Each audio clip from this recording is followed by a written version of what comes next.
Kasi hindi ho niya lubos maisip na ilalagay niya ho no. Yeah. Kasi yes, he will be proudly stating yes. In fact, acquitted ho siya. Yun ho yung reason lang ho niya. Kaya there's no reason for him to deny na nakasuhan po siya.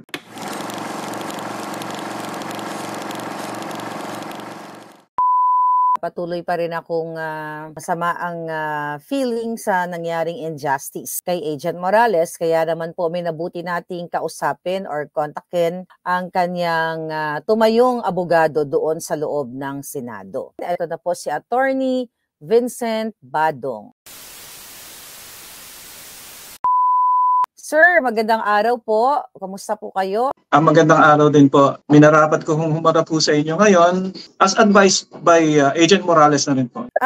Nalungkot po ang taong bayan dahil sa nakita naming injustice na ginawa ng mga senador, lalo na si Senator Jinggoy Estrada. So tutukan po natin yung sa pinipilit ni Jinggoy na PDS, may nilagay daw siyang no doon. Ano ba talaga yung gustong mangyari ni Senator Jinggoy Estrada doon sa Senate hearing na yon? Well, yung with regard doon sa PDS na hinihingi na pinapa-authenticate sa kanya, matagal na ho siyang nag-apply ng PIDEA. So sa tagal na ho na yon, hindi niya na ho exactly ma-recall kung ano po yung mga nilagay niya. Pero definitely, dun ho sa portion when you are asked, have you ever been formally charged? Nakasuhan ho siya. And fortunately, na-acquit po siya. Kaya ho yung pagka nag-fill up po siya noon, he's proud to take on the yes box. If you say yes, may nakalagay ho doon na others, please specify. So inilalagay niya ho doon yung special order, no acquittal ho niya. Kaya there is no reason for him to even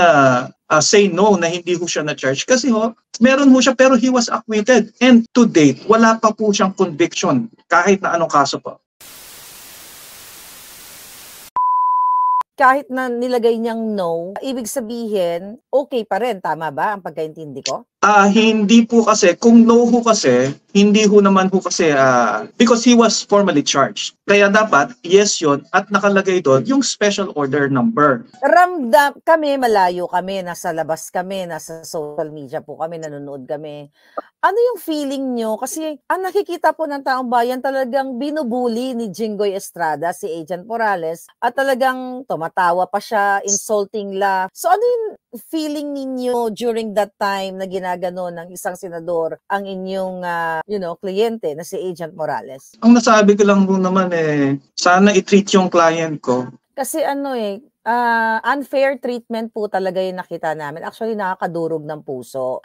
Yung nagsisinungaling na unang si Picoy, hindi man lang nasigawan o nabulyawan yon ni Jinggoy Estrada. So nakatutok talaga siya kay Mr. Morales, sa client ninyo. Ramdam po namin yung galit niya, kaya na pag-discredit niya at pagsira niya kay Agent Morales. Kayo din po ba? Yan din yung na-feel ninyo during that time? Kasi yung client ko po is just a resource person. In fact, may other kinokonduct na hearings po ngayon, allegedly, kine-question yung nationality ng isang mayor. Pero very polite ho yung mga senators. Yeah. And very obvious naman na lying to the teeth kasi hindi nga ho niya maalala kung saan siya nagtira. And kung bakit late ho siya nag-register ng birth certificate. Pero the senators there were very polite dun ho sa witness nila. I was just wondering why medyo hindi ho kagaya nung treatment ho kay Mr. Morales po. So, nung hinihingi po ni Agent Morales, yung original copy ng PDS niya, ininsulto din siya ni Escudero, na Jinggoy, na parang sinabi nila na, hindi mo nga mai-provide yung original copy nung authority to op and pre-op na ako po yung nag-leak nun, ako nagpalabas. So bilang isang abogado, maihahambing ba yung PIDEA, yung pre-op and authority to op na nilabas kong Xerox copy doon sa PDS ni Agent Morales? Let's put things in proper context po, para malinaw.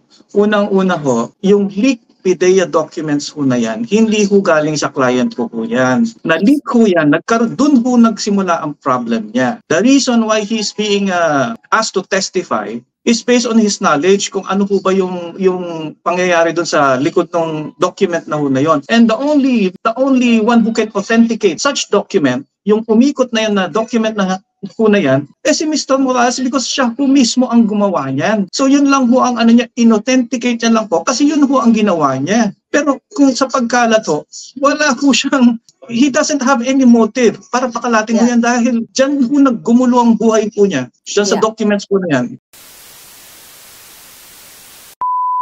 So doon naman po sa PDS na hiningi niya ngayong original, which is hindi na-provide ng PDEA, di ba? Hindi po ba dapat napakabilis lang i-provide yung original nun since sinuplayan nila ng photocopy si Jinggoy?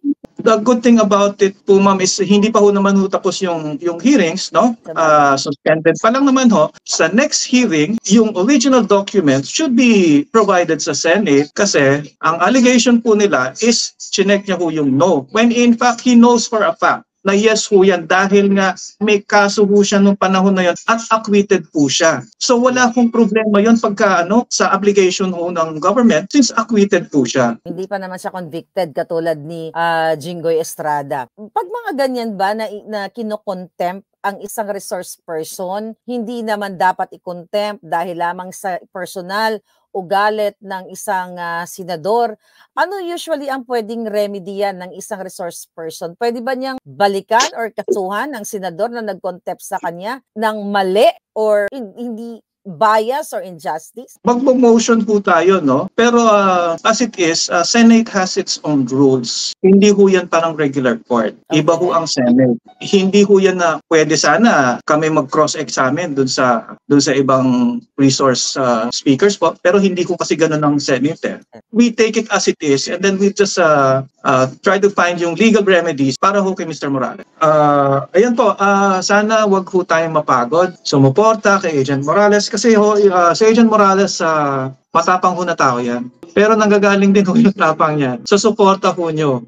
Medyo ho yan, nagkukunwari lang yan. Matapang talaga yan pero hindi ho as he appears to be na so tough. Tao rin ho yan. So parang ang ibig niyo pong sabihin, sir, na matapang siya pero may puso. Tama ba? Parang exactly, malambot. Tao rin po yan. With that, sir, thank you so much for your time. Maraming salamat. Nakaantabay po kami at nakatutok nga aming mga kababayan, ating mga kababayan sa Pilipinas. I hope, magpakita sila ng suporta doon sa Senate, kahit sa labas, mag-vigil. So sana mga kababayan, tulungan natin at, mag-ingay tayo.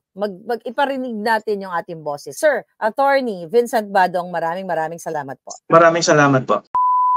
Alright, so thank you so much mga kababayan. So ayan mga palangga, narinig na ninyo na sabi ni attorney ay may tiwala siya sa USAA. Then that's good to know. Pero ako, sabi ko nga kanina na kung ako ang pamilya ni Agent Morales, talaga namang kung 9 to 5 yan, yung visiting hours, so tututukan ko talaga at make sure na yung kakainin niya ay walang venom ng bangag na administration. At narinig nyo, the same observation na unfair, injustice, yung ipinakita ni Jinggoy at ng iba pang mga senador. So looking forward talaga na matapos na itong bangag na ito. And sana po yung mga nakikinig, mga religious group, men and women in uniform, mga lahat kayo dyan sa Pilipinas, ipakita ninyo ang suporta, hindi lang kay Morales. Ipakita ninyo ang suporta ninyo sa bayan, ipakita ninyo ang suporta ninyo sa flag, at labanan natin ang mga taksil na bangag sa gobyerno ni Bongbong Marcos at ni Lisa Araneta. Yun lang po muna. Thank you.